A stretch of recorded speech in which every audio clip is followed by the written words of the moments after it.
Shorthand English Junior, May 1982. Ready? Start. I am speaking to you over the radio after a long time. There are many things that I should like to talk about as much has happened during this interval. But today I shall speak to you chiefly about our food situation.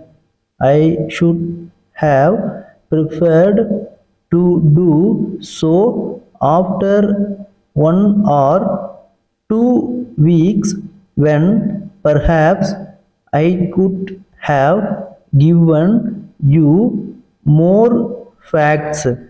Our food minister is touring the states in order to discuss with the state ministers so that he can take personal stock of the situation and decide about the steps to be taken. He has not yet finished his survey of the situation, so I cannot for the present talk to you in detail. However, since I had fixed tonight for my broadcast, I kept to it.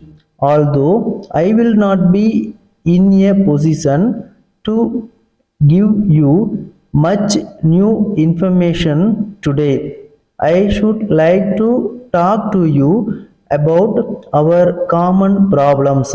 It is very necessary that there should be a close understanding between the people of this great country and the government they have elected. For several years, we have had to face many difficulties in the matter of food.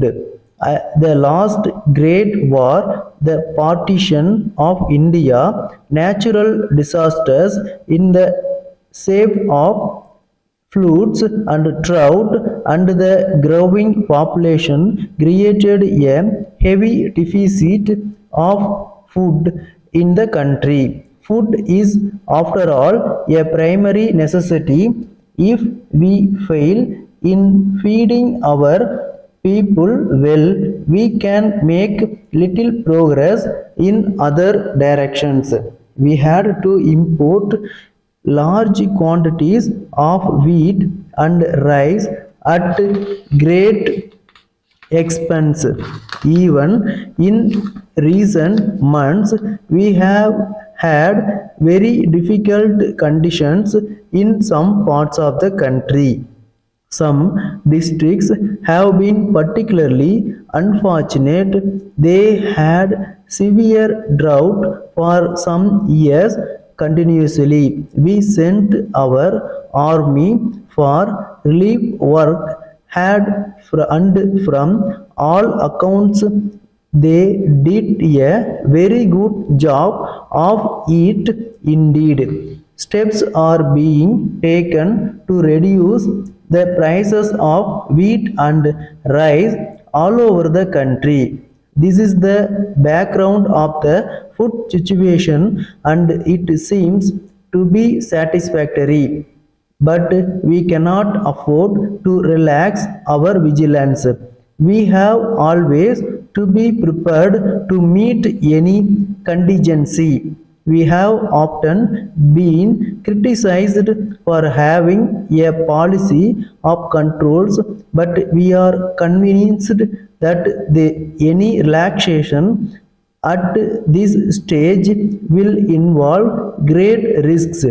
We dare not risk another rise in prices because it will bring misfortune to our people. Letter from Indian Overseas Bank, Loose Church Road, Madras to Messrs. Geeta Agencies Limited, 20 Rayapat I Road, Madras. Dear Sirs, we have received your letter dated the 7th instant, in which you have complained that your check dated 3rd October 1981 for rupees 900 in favor of Mr. Kumar was refused payment by us and was returned to you unpaid with the usual endorsement. We are very sorry for any inconvenience or trouble caused you by our action, but at the same time we have to point out to you that there was no other course open to us. The check was dated 3 days prior to its presentation, so it was possible for you to make a request to us for a temporary arrangement by way of small overdraft. Then we would have been pleased to extend such facility, but in the absence of prior arrangement, we had to return it. Yours faithfully, Stop.